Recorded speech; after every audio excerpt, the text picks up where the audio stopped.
Welcome into Outkick the show, boys and girls. A little bit later today because I was watching to see how Tiger Woods was going to do on his round. He finished +1 for those of you out there who are at work and haven't been able to watch the Masters because of their antiquated television practices. Tiger is still in range of being able to make a comeback. But +1 on his round just finished about 20 minutes ago. If you were also watching, you couldn't watch live until 3 o'clock Eastern when we usually go live on this show, and I wanted to watch about 45 minutes or an hour of the Masters. Sergio Garcia just went all 10 cup on hole 15, putting 4 straight balls into the water, I believe, and posting a 13, and he had to drop like a 10-foot putt in order to even post that 15, which is pretty impressive. 10 cup indeed, and that was pretty phenomenal to see. My name is Clay Travis. This is Outkick the show. I hope you guys are having fantastic Thursdays wherever in the world you may find yourself. Want to tell you to make sure you go to sportsbookreview.com, get the best numbers in the Masters. Go to sportsbookreview.com and you will get hooked up and you'll be glad that you did it. I continue to believe that the Masters is absurd that they don't put every shot on Thursday and Friday.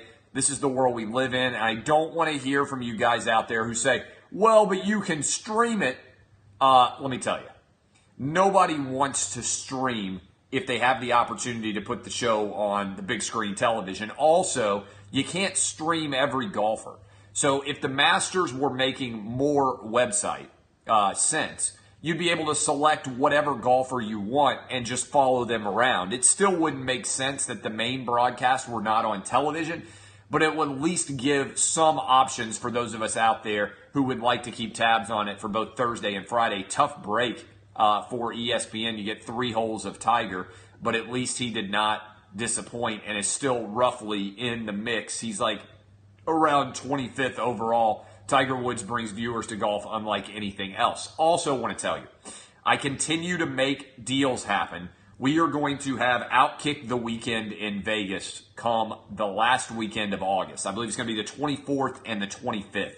I haven't written about it yet. You can't yet sign up for it, but first of all, I'm not sure how many people are going to be able to come. I don't know how many people are going to want to come, but I can tell you it's going to be awesome. We're going to have a great time. It's going to be the first annual, and we're all going to have an awesome weekend in Vegas. We're going to have panels. We're going to have CLEs set up if you're a lawyer and you want to write this thing off as a work-related expense. It should be awesome. But I can tell you one way that you can get hooked up is if you go to thehomeloanexpert.com right now, my guy Ryan Kelly, and you sign up for a new mortgage and you complete it in April or May, go ahead and do this right now. I will give you a free weekend in Vegas to come to Outkick the weekend. So if you guys want to come and you're worried about not being able to get in, worried about not being able to fit in, at some point, I might probably have to call this off because I think we're going to get so many people who do it. But if you've been thinking about refinancing, you've been thinking about taking out a new mortgage, you're buying a new place, go to thehomeloanexpert.com, tell them Clay Travis and Outkick sent you, and when you complete that mortgage, and they can do it in as few as 6 to 7 days, you will get a free weekend in Vegas and you will get a free ticket to all of the Outkick-related events. So, if that's something that appeals to you, go to thehomeloanexpert.com. They also sponsor the Anonymous Mailbag, and get it done and tell them that Clay Travis and Outkick sent you, and you will be hooked up and ready for the weekend. All right, Masters. I am absolutely obsessed with the Masters. I think it is, to me, the best thing about spring. I think it's better than baseball coming back. I think that it is kind of that moment when you think, oh, God, finally we've made it through the winter. Now, I know those of you who live in D.C. and the Northeast are going to get hit by another storm, and I think the storm's coming through. I saw West Virginia has canceled their spring game on Saturday, so that is a amazing outcome. Some people asking questions, by the way, about my hair. I got a little bit of hair fluffiness going here. I'll tell you what I had to do. Tell you what I had to do in the interest of full disclosure. One, there's nothing wrong with beautiful fluffy hair. Never blow dry.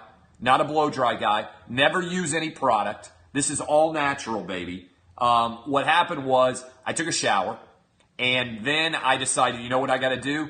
I got to take a nap. I was dead late night last night. My wife said, do you want to have sex tonight? And I said, no. I was tired. I was going to go to sleep. And then I thought, what, are you crazy? No, I want to have sex. So I had to get back out of bed, and I had to go chase her down. I was like, no, I want to change my mind. So I was up too late. Because I got to have sex. And then I decided, you know what? Not to brag, but I got to have sex. And then I thought, you know what? I'm going to have to take a nap today now. I've thrown my entire schedule out of whack because she decided she wanted to have sex with me too late. And what else was I supposed to do? And so today I had to take a nap. And the nap time came right after I got out of the shower for my workout. So what I usually do is I wake up. You want to know my schedule? I wake up at 4:15. I go to, well, I had to have sex with her last night because she's going out of town for the weekend. It's James Franklin's wife's birthday party. And so she's going out of town with all her girlfriends. So I had to get it in while I could because she's going to be out of town all weekend. And so the complex thing here is I wake up early in the morning. I wake up at like 4:15. All right. Wake up at 4:15 in the morning. And then I do the show from 5 to 8. And usually I come back and I wrote a big article. I talked to a lot of people about this disaster that is Woke Center AM at ESPN. And then I come back and I go to the gym. And I mean, look, you don't get triceps like these by accident at the age of 38. By the way, tomorrow is my birthday. I'm going to be 39 years old. And so as a result, I was like all out of whack. And so I took the shower and then I was like, man, I want to watch the Masters at 2, but I also want to get this nap in because I'm pretty tired. So I laid down, I took a nap, and that's why my hair's fluffy today. So that's the entire story of why my hair is a little bit fluffy today. Because when you get out of the shower, just a hair tip, when you get out of the shower, if you immediately go take a nap, then you get like, at least for me, like fluffy, kind of beautiful pop-up hair. And so that's why my hair is a little bit more puffy than normal today. Tomorrow is my birthday. I am celebrating by doing nothing. I will be 39. Saturday, I'm going to go watch the Nashville Predators play, and that should be pretty entertaining. But we bring all this back around to tell you, Outkick the weekend is going to be amazing. And if you want to guarantee that you're going to be able to go, you better go to the home loan expert right now. Tell them that Clay Travis and Outkick sent you. And if you close a mortgage in April and maybe May, we'll see how many people are signing up. I only got so many rooms, so do it now. Then you are going to get a free trip to Vegas. My guy Ryan Kelly will take care of you, and we'll have an incredible weekend, Outkick the weekend in Vegas in August. All right, several other things that I wrote down. What did I write down that we were going to talk about? Usually I have a notepad so I don't look like an idiot and make decisions about what I'm going to talk about. And so let me go back into my repertoire. I do need to be on here tomorrow. Usually, we talked about the Tin Cup. We talked about, we got to talk about first of all, let's talk, before I get to Woke Center and the disaster that has blown up there and has got everybody at ESPN panicked. Do we think that the Conor McGregor thing is real? Do we think that the Conor McGregor story is real or not? See, I'm always leery of getting played by, these kind of storylines. And I watched the video of him like picking up something, and I know Dana White's saying like the New York Police Department is investigating and everything else. I just don't know that I buy in. There's been so much fake news, for lack of a better term, surrounding all the UFC, and the UFC is so desperate for news stories. I just don't know if I buy into the Conor McGregor thing being real or not. I heard that there's a warrant out. I heard that a fighter got injured, all those things. But first of all, he's in New York City. How hard is he to find? Wouldn't they just get him? And also, can you even trust the fact that the warrant is out? I'm just not sure about whether or not I believe it's true. How much of this is just for show versus how much is reality. If it's real, Conor McGregor's an idiot. Because it's one thing to put on a show. It's another thing to get charged with a crime in New York City, a crime of violence. You just have to be an idiot to go do it. So my belief is that it is, the NYPD said no warrant is out. You can't even trust any of these reports because the UFC and the WWE are great at putting on shows. There's no doubt at all about it. A bunch of you will be watching WrestleMania this weekend. I will too. We may have a wrestler on the show tomorrow morning. But I just assume that it's not real and that it's all put on for show, and that Conor McGregor is auditioning for what will be his eventual role with the WWE. Just like Ronda Rousey is now a WWE fighter, it's hard to know what exactly is real and what exactly is not. I think Conor McGregor will make a great WWE wrestling heel one day, just like I think eventually Ronda Rousey is going to do a good job of it too, but we'll see exactly what ends up happening. All right, so much to get to here surrounding the disaster that is ESPN's AM Woke Center. So I've been talking to a lot of different people in sports media, people inside ESPN, people outside ESPN, and there is a lot of trepidation, terror, panic even, that has ensued over the collapse in ratings of ESPN's AM Woke Center. Yesterday, they did 243,000 viewers. Today, when the numbers come out this afternoon on Showbuzz Daily, it's probably going to be, man, I don't know, a short amount of viewers, close to 200,000. That implicates throughout the entire day. So people have been saying, okay, how would you break this down? I think there's a lot of different story angles to talk about here. First of all, John Skipper is an utter disaster. John Skipper, the former president of ESPN, this cokehead, this guy who got fired, just happened to look over, guess who's dead? Guess who's dead? You step to Clay Kyle and you get wrecked. You die. You're gone forever.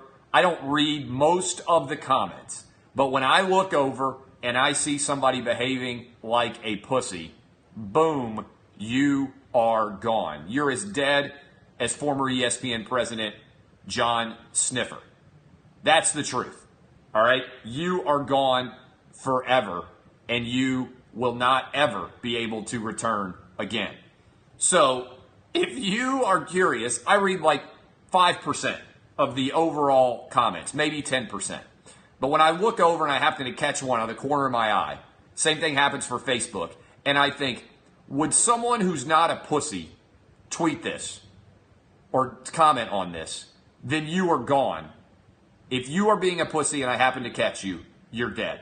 All right? That's the truth. You're never allowed to come in again. So there are a bunch of different decisions. And one of the rules, by the way, for those of you who don't know, is this is my show. I decide all the topics. Your opinion of whether or not you are interested in the show makes absolutely zero difference to me. If you don't like the topics, you can leave. This is my show.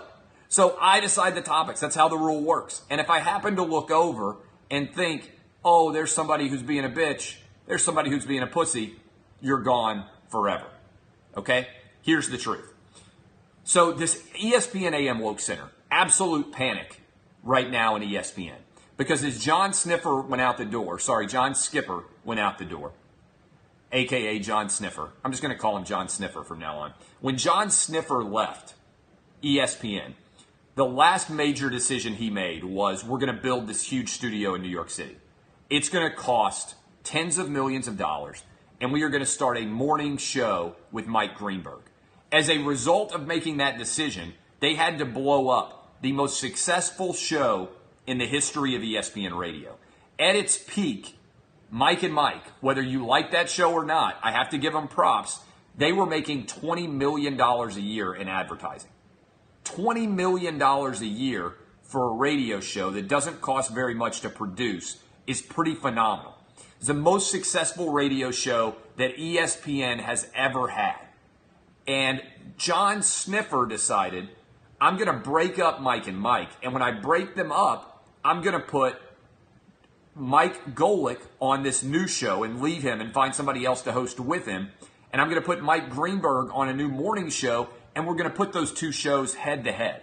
Now, I don't know how anyone out there didn't think that there was going to be a huge issue with putting Mike and Mike head to head on a new show. That's incredibly stupid. You were obviously going to divide the audience. You were going to create dissension. And if you were going to make this decision, cocaine's a hell of a drug. Maybe that's the answer. If you were going to make that decision, you should have just completely canceled Mike and Mike and started a brand new show. Instead, they killed Mike and Mike. Golick got screwed. They brought in Trey Wingo. That show's collapsing. And I say that as a guy who does a morning radio show that's going head-to-head with them. They're losing a lot of affiliates. Their numbers of ratings are collapsing. People don't like it because people get used to their morning routine. We've been on for 2 years, and a lot of you have already started saying, you know what, I start my mornings with Clay Travis, where I hang out and listen to him in the morning. I appreciate that. That's how you start your day. Mornings are about routines. This reminds me, the response is Mike Greenberg bails on Mike Golick. The people who watched and listened to that show for nearly 20 years are upset with him. And then they put him on a brand new show. And they put him on with Michelle Beadle, most recently famous for telling white men to shut up and listen as her opinion on remember that controversy with Cam Newton and the female reporter when he said, like, oh, it's funny you'll hear a woman talking about routes or whatever? White men had nothing to do with it. Michelle Beadle's opinion on her show was shut up and listen, white men. I mean, legitimately, this was her opinion. Shut up and listen, white men. And this goes to Michelle Beadle in general. Michelle Beadle and Mike Greenberg don't really have opinions. When's the last time they had a strong opinion and you were like, oh, that's interesting? The strongest opinion I can ever remember Michelle Beadle having was also one of the dumbest opinions that I've ever heard in sports media. It was when she decided that because Triple H liked Floyd Mayweather, she couldn't be a fan of the WWE anymore. She lost her mind and she's like, I'm not watching WWE stuff anymore because Triple H said that he likes watching Floyd Mayweather box. Remember when she got all up in arms over Floyd Mayweather? And everybody's like, what the fuck? What are you doing, chick? Like, you're losing your mind. And the problem is, a lot of people who aren't even as talented as Michelle Beadle, ESPN has enabled. Like this chick, Sarah Spain. This chick, Sarah Spain, has never had an opinion that's remotely interesting about any subject. Yet she sits around screaming all day long, every day, what? I'm a woman. I deserve to have my opinion heard. Okay, fine. What's your opinion? No, you're not listening to me. I'm a woman. I deserve to have my opinion heard. And I'm like, okay, tell me what your fucking opinion is. And then she's like, Donald Trump is racist and sexist. Well, why do you have a job at ESPN when you don't have any interesting opinions and you're in the opinion business and all you want to do is talk about how awful Donald Trump is and that he's racist and sexist? Like literally all she does all day. And they pay her a lot of money. That's because John Skipper was on cocaine. He made a lot of bad decisions. So John Skipper, in one fell swoop, blows up the most successful ESPN radio show of all time. And ESPN radio is a disaster now. Their lineup is an utter disaster. Then, as if that were not bad enough, he follows that up by torpedoing SportsCenter, which people have been watching for literally generations, and replacing it with a brand new show. And as a result, John Skipper has managed to kill the most successful and profitable radio show in the history of ESPN. He has managed to lose 100,000 viewers in the space of 3 days with this new Get Up Woke Center AM show. And he has managed to torpedo the existing SportsCenter brand. This is like a suicide bomb. He didn't just kill one person. He blew up 2 other things. And I think what's going on here is fans are mad at Mike Greenberg. They're mad at Mike Greenberg for what he did to Mike Golick. They want loyalty. It reminds me, do you remember before we found out that Matt Lauer had like a sex lair office at the Today Show? Before we found out about that story, Matt Lauer had what issue that he had to deal with? Matt Lauer had to deal with the fact that he forced out Ann Curry. And it took a while for Today Show viewers to get over that because they thought that he had treated her unfairly. And as a result, I think Mike Greenberg has lost his audience. Second, it's an awfully set up show. Okay? You got 2 hosts in Michelle Beadle and Mike Greenberg who never give an opinion on anything interesting. You got Jalen Rose who only knows the NBA and maybe some college basketball.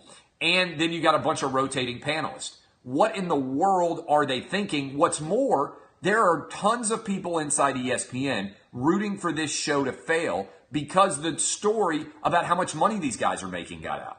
Mike Greenberg's making $6.5 million. I don't really begrudge that because he's done 20 years of radio. And as I said before, they were making a ton of money on his morning radio show. It's still a lot of money. Michelle Beadle is making $5 million a year and nobody would pay her over $1 million a year if she were in the open market. And on top of that, Jalen Rose is making $3 million. That means the show's cost is nearly $15 million on top of the tens of millions of dollars they spent on the brand new studio. People in-house, both talent and employees at ESPN, are throwing up their arms saying, wait a minute, we fired hundreds of people, yet we can afford to pay $15 million to these three, and we can afford to build a brand new studio in New York City in the expensive real estate there, all to lose 40% of our audience in the first 3 days. And don't mistake, talking to a bunch of people, the impact of this show being in New York City. For a long time, ESPN was in bumfuck Connecticut. And being in bumfuck Bristol, Connecticut was a unifying force. It sucked, but everybody had to go through it together. It was like going away to camp. You know, you go away to camp and everybody's like, man, this sucks being out in the woods. But when you're out in the woods together, it builds camaraderie. There's not a lot of other things to do. You end up spending a lot of time with each other, and you end up becoming good friends. Instead, ESPN took all these people that they're paying a ton of money to and the cool kids who get to work on that show, and they abandoned Bristol for the New York City studio.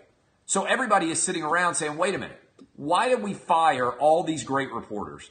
Why did we fire all these great behind-the-scenes people when we could have just stuck with the original Sports Center, which was rating higher? We could have left Mike and Mike together, which was making millions of dollars, and instead we blew all of this up as a total disaster. It is unbelievable the mismanagement that John Skipper is involved in. Here's the other thing. Studios don't make people watch TV, okay? We are moving into a new era where authenticity is more important than graphics. I think it's more important for me to talk directly to you guys on Periscope and Facebook like I am right now than if I surrounded myself with all these bells and whistles. And I could afford to spend a lot of money and the graphics would be great and you guys would be like, wow, look at all the stuff Clay Travis is doing now. But what I have found is what you care about is me. That's why I don't have guests on this show anymore.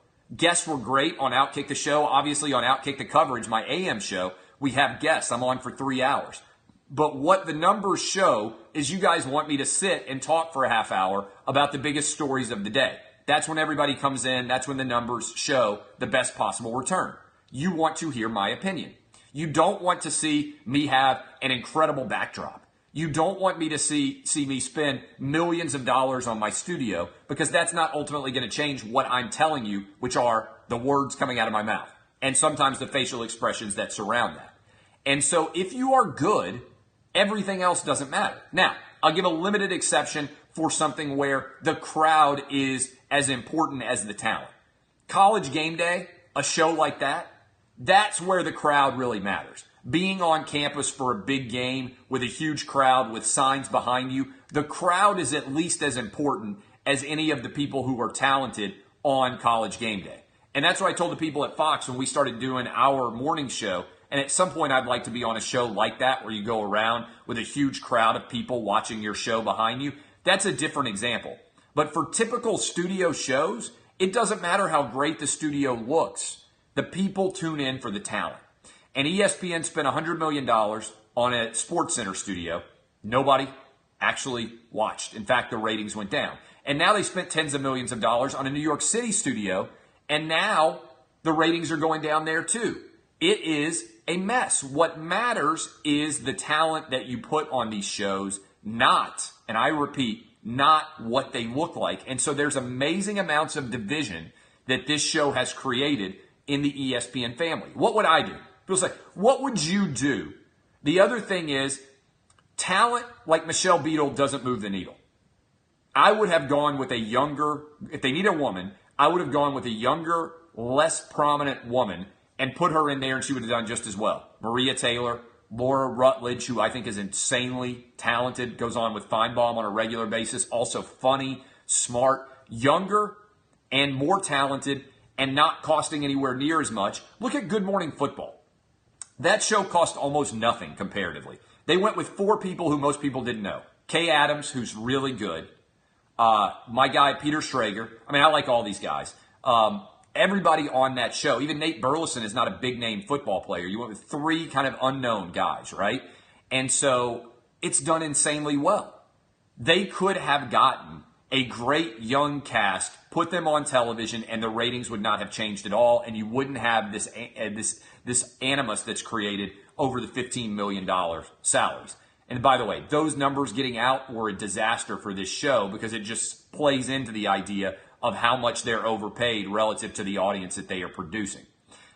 So what would I do to fix it? A lot of people say, okay, that's true that this is a disaster. And by the way, Michelle Beadle had left and gone to NBC already, and we knew that nobody followed her, so the idea that she was going to bring an audience was absurd. People say, what would you do to change it? Clay, what would you do to change? Here's what I would do. I would have Greeny get on his hands and knees and beg Mike Golick to let him come back onto the show. Then I would put Trey Wingo on Monday Night Football to apologize to him for bringing him into morning radio. And I would just put Mike and Mike back on from the New York City studio. I think that's the best possible solution they could have right now to what is a disastrous show. I don't think you can save what they have right now and turn it into a success. Because remember, they're going to get the benefit in April and May of the lead-in from the NBA playoffs. I think that ESPN has the Eastern Conference playoffs up to the NBA Finals this year. So if those go well, then they should have a little bit better lead-in because a lot of people will stay up late at night, leave their television on ESPN, and the next morning they'll wake up and put it on, and they'll probably get ratings points because of that. But once the NBA is over, and it'll be over by Memorial Day, they've got all of June, all of July, all of August, where this crew has to carry you all the way through until the start of football. There's a reason why lots of times you launch right before football season. Fox has been really smart about launching new shows right before football season starts. 2 years ago, we started Fox Sports Radio, my show, the weekend when football started, because then you have an abundance of topics to talk about. I tell you, I do 3 hours every day, Monday through Friday. There ain't a lot of news stories in July and August. There's a lot of times I sit down in front of the computer screen, scrolling through, looking for stories, and I'm like, man, we don't even have a single decent story to talk about today, and I got 3 hours to fill. There's not a single guy or girl out there who hadn't had a 3-hour show to fill at some point, sat down in July and August and said, man, ain't nothing going on out there. We better start dancing. We better start putting on a show. We better find something that's going to be entertaining. There's a lot of those days in July and August. That's why I take really my only vacation then. I go away for 2 weeks in July because there's nothing going on. I'm praying for somebody to get arrested. I'm praying for somebody to say something crazy. I'm praying for some crazy story to happen, some trade to happen, something. I'm telling you right now. And that is a challenge. Yeah, that's when LeBron versus Michael Jordan happens. That's when should Pete Rose be in the Hall of Fame. That's when we're going to sit around and rank the fuck out of coaches. What do you think about this coach? How would you rank the coaches in the Pac-12? How would you rank the coaches in the Big Ten? Who's the best coach in the ACC? Who's the third best coach in the ACC? Oh, I think it's like that is when you earn your money. Boy, I'll tell you that right now. That is when you are like the devil came down to Georgia and you better fiddle your ass off. So as a result, that is Animal Thunderdome season to the nth degree. We'll probably do 3 hours of Animal Thunderdome someday. I'm praying for somebody to get killed by an animal in a crazy way so we can do 3 hours on it. Straight Animal Thunderdome story. That's what I'm going to have like the dinosaur expert from Canada. I don't know if you guys heard that interview. I'm just going to have him on for like 3 straight hours. We're just going to talk dinosaurs. This morning on Outkick, 3 straight hours of dinosaur talk. I'm guaranteeing you that's all we're going to do. And so that is going to be, NASCAR and MLB, no. I would rather shoot myself in the head with a nail gun than sit around and talk about day-to-day Major League Baseball. It's fine if you're in a local market. If you're in St. Louis, people love the Cardinals. If you're in Chicago, people love the Cubs. Nobody cares about local baseball on national sports talk radio. They care about the NFL. They care about the NBA during the playoffs. They care about scandal. They care about big stars. You got to cut through all the fluff. There's a reason why, like, if you did local radio, if I was doing my local radio show in Nashville today, you know what I would do? I'd come on and talk about the unveiling of the Titans' new uniforms. I'd be like, I like the blue helmets. Did you like the blue helmets? Open phone lines. Give us your review of the Titans' new uniform. And you might think that's crazy, but that's what people want to talk about. That's what people want to talk about in local radio. They want just their local team. And it's fun when the teams are fun, but I got to tell you, there were a lot of days when we were dominating at 3HL. I'd come in, I'd be like, fuck, we got to talk about what the Titans are going to do with the number 6 overall pick in the draft for 3 hours today. And then we got to talk about it for 3 hours tomorrow. And then we got to talk about it, and you open up the phone lines and, okay, John in Pleasant View, I think the Titans should trade their pick and go get Aaron Rodgers and also go get Odell Beckham Jr., and they could get the 6th pick next year. And you're like, fuck, John. Nobody cares about it. I mean, I can't tell you that listen to local radio how many people call in and say, I don't know if you've thought about this. Yes, we have thought and talked about every possible permutation of what could happen with this pick. We have talked about every single thing that could happen with that. That's local radio. That's local sports talk radio. Let's talk about the draft pick, number 8 overall. Good thing about national radio is I can talk about every player. I can talk about it all. It will otherwise, eventually, most people don't listen to 3 hours. I got to listen to 3 hours when I do the show. Sometimes I'm just like, local radio, you're just like, I just want to ram my head into this table again and again instead of taking another call about the NFL draft. But that has to be the truth. All right. That is the story. By the way, questions.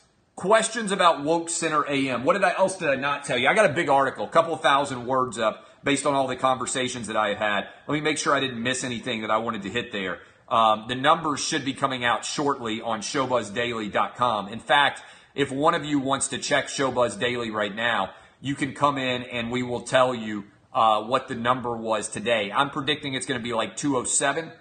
We talked about Conor McGregor. I don't know if Conor McGregor's real or not. My prediction is it's going to be around 207,000 viewers, which is not much different than what Skip Bayless is getting, honestly, which is pretty crazy because all the criticism that Skip Bayless got. I'm just going to make sure that I managed to hit everything on this show and give you all my different thoughts.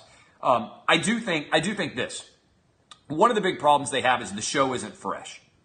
The show is not fresh, and I've been making this argument for a long time. I would love to do sports TV one day, but I would do sports TV the same way that I do this show daily.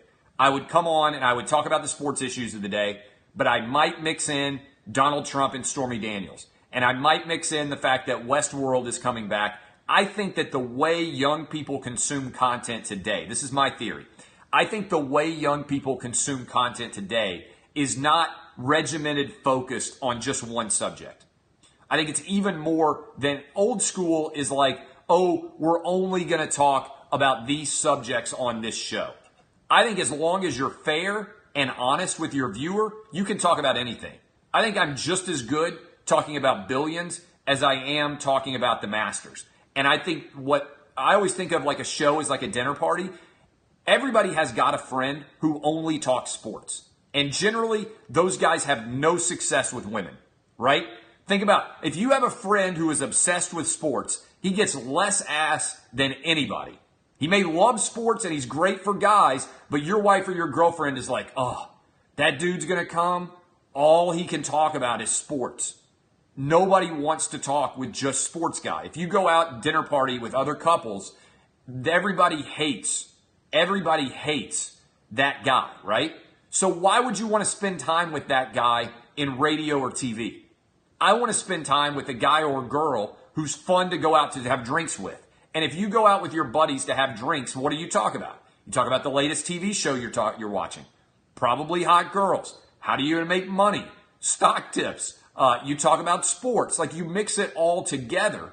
And that's how you create a good composite show. The days, I think, of sitting down and arguing LeBron James versus Michael Jordan every single day are over. Now, there's an old crew that still does that, and there's a tiny, small segment of the population that wakes up in the morning, and by the way, it ain't a very smart segment of the population, and they say, man, I want to hear somebody debate Michael Jordan versus LeBron James today.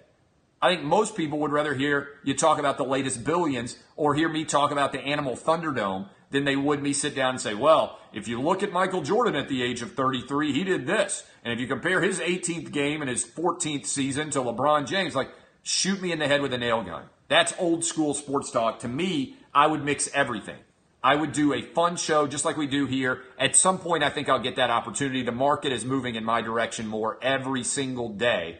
And the success of this Roseanne show has made a lot of television executives take a step back and say, wait a minute, have we all been competing for the same woke sports fan that is a tiny minority of overall sports fans and excluding the larger sports community from the conversation? I think the answer is yes. And I think that my time is coming. But in the meantime, I absolutely love every single thing that I do. Aloha, bitches. Make Alabama proud. Go buy your T-shirts in honor of Tua. I'm Clay Travis.